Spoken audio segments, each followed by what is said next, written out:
Fantasy Forecast. That was a lot of news. I know. I'm exhausted. I didn't feel, and there's more news I had to leave out, smaller stuff that we'll get to later in the week, but it just is hard to leave something off where people are making decisions, and I just didn't want to do it.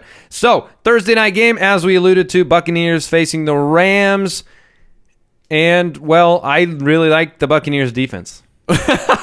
That is very fair. Very fair. They're still fighting for the potential of a playoff. Are they? They're not eliminated, right?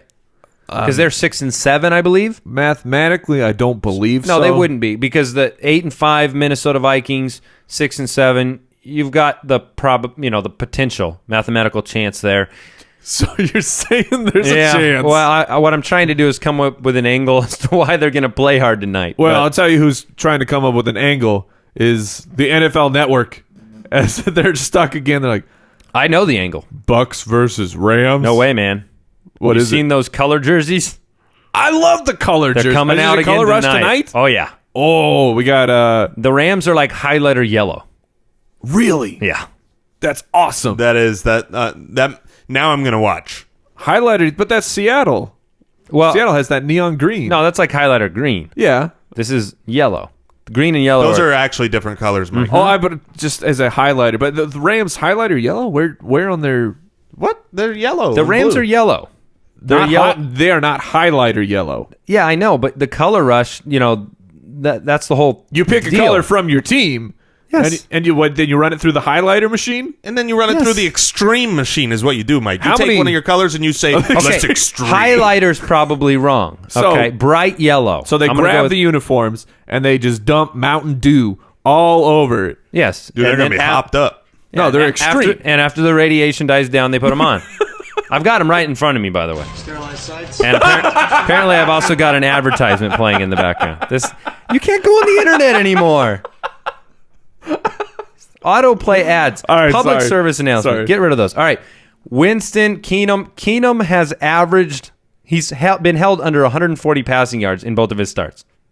Oh, brutal. So you're not contemplating Case Keenum in any fantasy context, but you are thinking about him with the Tampa Bay defense, which has been the 8th best run defense. They could keep Gurley in check and make Keenum try to do something because he doesn't have anybody to throw to, and he doesn't have the playbook to throw the ball and be productive. So I don't mind the Tampa D in a streaming start here at all. Sure.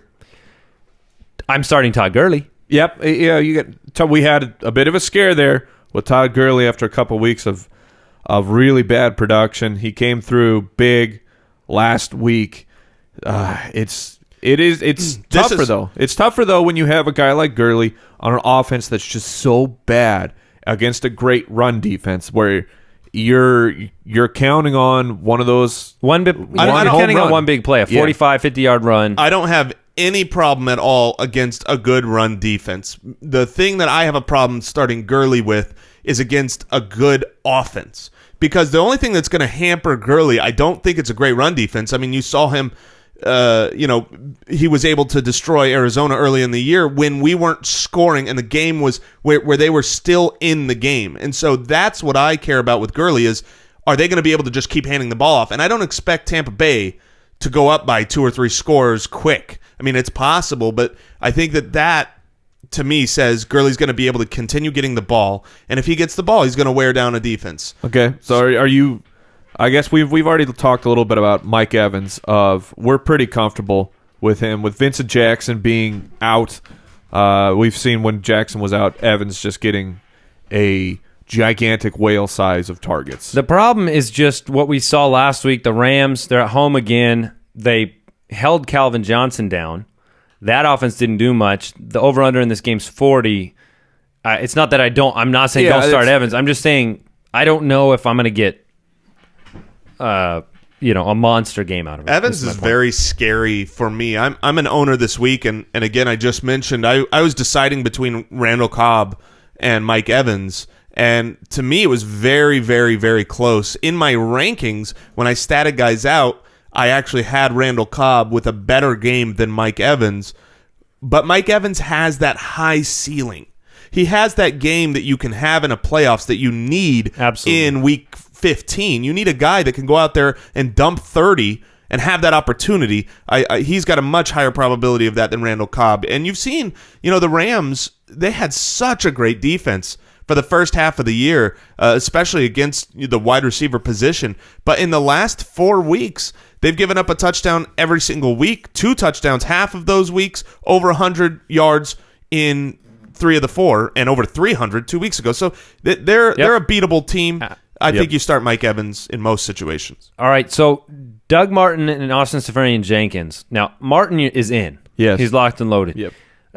What about ASJ? Where does he fall into your tight end rankings for this week? He is, to me, a back-end one this week with some upside.